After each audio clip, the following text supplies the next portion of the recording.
Hello budgeters. Today we're going to be taking a deeper look at the budgeting planner pack which I put together. It is available on my Etsy page. It is a printable, undated. You can use it as many years as you like, so it does give you increased value. I'm going to be going over the general package today. There is going to be a part 2 of this video showing you how I put this all together, and you'll see how I personally will be using this planner package. We're just going over the pages quickly today. So the first page is the cover page, obviously. I have the same front back cover. It is just this is a general black and white one. There will be other color versions with some different images. This one for right now is generally black and white and grayscale. So once you open the inside cover, it's just general stripes, very clean.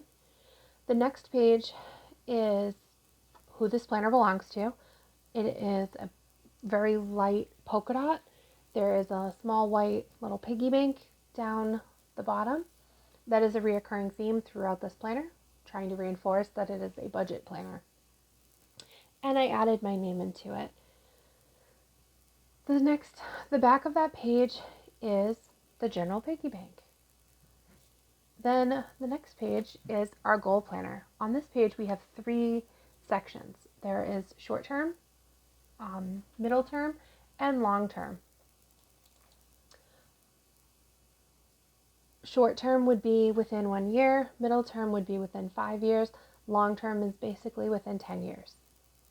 And there's just a couple spaces to write there. I think there's 3 lines, 3 lines per each goal, just trying to keep it quick. The next 2 pages are our yearly planner. We have 6 months on each page. The first one has January, February, March, April, May, and June. The next page has July, August, September, October, November, and December. So these are usable whenever you start. It could be perpetual as well. This is a good idea for long-term expenses, doctor's appointments that are scheduled further out. It's always a really good idea when you have like your annual physical and you schedule it for like a year from now. That's a good place to put that down, as well as important days, birthdays, anniversaries, graduations, christenings, anything like that that you know you are going to need to budget for. That's a good idea to have as well, just mark down so that you know when it is so you can be mindful of it moving forward. Our next page is a cute little savings bank, and this can be for any type of savings goal. It is very neutral. There is a little pig. You can use this to track your net worth. You could use this as like a vacation fund if you were saving for that. Any type of savings goal that you have, this would work really well for. I tend to use one personally to track my net worth. Entirely up to you. Our next page is going to be the monthly cover sheet. This is a general, it's polka dots, it's pretty translucent. There is a space so you can write in the months as well. The back cover is also our piggy bank.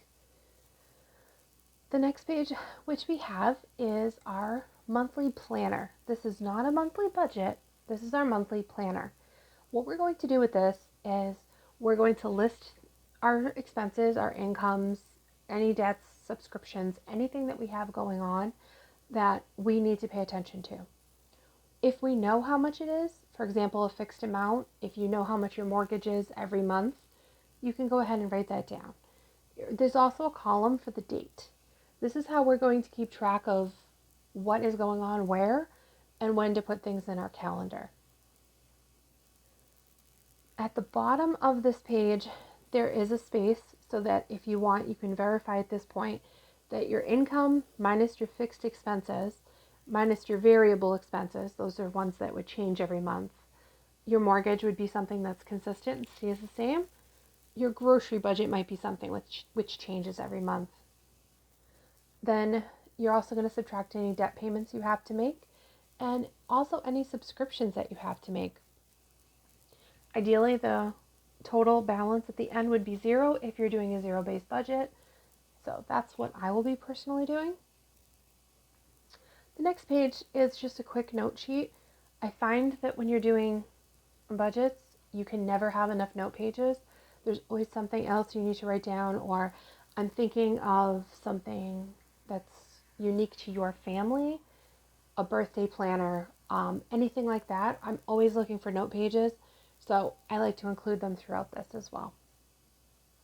Our next page, it looks like a sheet of notebook paper, and it says monthly to-dos and notes. This is where I write down anything that I have to take care of the up and coming month. If there is a birthday present I have to buy, I will write down, I need to buy this birthday present. I'll then make sure when I get to my weekly pages to write it down the week before. This also helps with ADHD planning and things like that. If anybody has types of executive functioning issues, this is helpful as well.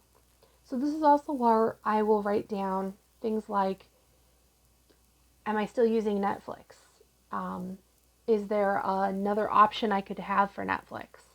So if you're on the 2 screens for Netflix and you're like, I don't think we're really using it, maybe we want to drop down to 1 screen. It's been something that's been coming up in your budget meetings. This is where I would write that down to look into that. So this is just where I generally take notes, or if I think I have a bonus coming up or something might be changing for work, this is just where I'm going to write it down. Just a good place to capture everything that's month specific. Our next 2 pages are our month on 2 pages. There is space to write the dates in each box. There's a note column on the left. You can either do a Sunday start, Monday start, you could do a Thursday start, whatever you like. It is all undated and unlabeled. There is a space at the top of each page to write the month as well as the year. Our next page is our monthly budget. This is blank at the moment. There is a space to write the items. There is a column that is labeled budget. After that, there is 5 columns. Each one of those would be one of your weekly paychecks.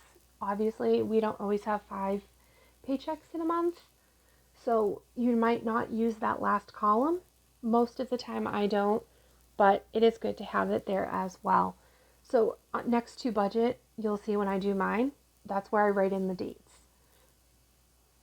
And then I write in the amounts down the bottom. You'll see how that works a little bit later on when I do my personal one. The very last line of this page is our total column.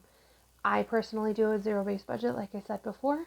So my income total would go at the top, and I want to make sure that that's all equaling 0. Perfect. Our next couple of pages are our weekly pages. I referred to these a little bit before. This is where you would put down about the birthday presents.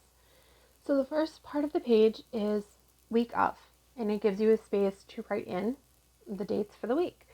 It's up to you how you have your weeks. Some people do Monday starts, some people do Sunday starts, entirely your prerogative. If you get paid on a Wednesday and that's when your, fiscal week is going to start your page on a Wednesday. Up to you. So there's 3 lines for income. There is a space for the item, for what it is. If it was a paycheck, maybe it was a gift, anything like that. There's a column for amount, and there's also a column for notes. I like to put the dates for my paychecks in here. If something was a gift, who was it from? Things like that. But right below that is our expenses. These are the expenses for just the specific week. This will be a little bit easier to understand when we get into the actual budget demonstration. There is a note section down the bottom. So if you did have to buy a birthday present, this is where I would write that down. Make sure to buy a birthday present and get, it shipped by Friday type of thing. So we have a couple of those that would repeat. It depends how many weeks you have in a month. You can do all of those. You can have, if you're doing a half month, some months budgets get away from me and I'll start over and do a part 2 halfway through the month. So you can have just those 2 weeks. Sometimes it has 5 weeks, sometimes it is 4. So this way you can print what you need specifically. There's also a gift planner. So we have holidays coming up. Not everybody celebrates all the same holidays, so it's very general. It just basically has a space for you to label what types of gifts you're going to give people if you know. If you have just a list of the people, so there's the list of the people. If you have any ideas, what your budget is for that, maybe when that's due. That also works for birthdays as well. So you can go through and you can just list when everyone's birthday is, and then you can make sure that you're keeping up with that as well.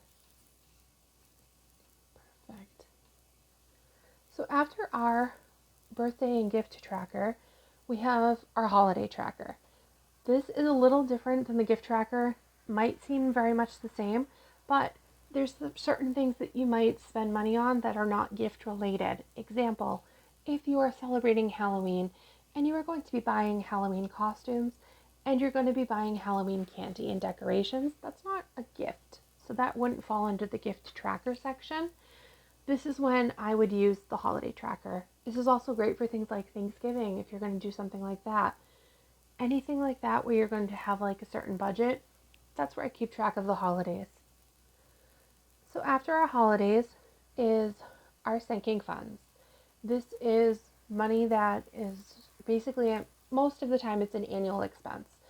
It could be like 6 months, something like that. It's not something which happens every month. It's much less frequent than that. Some people like to do it if it's over a certain amount.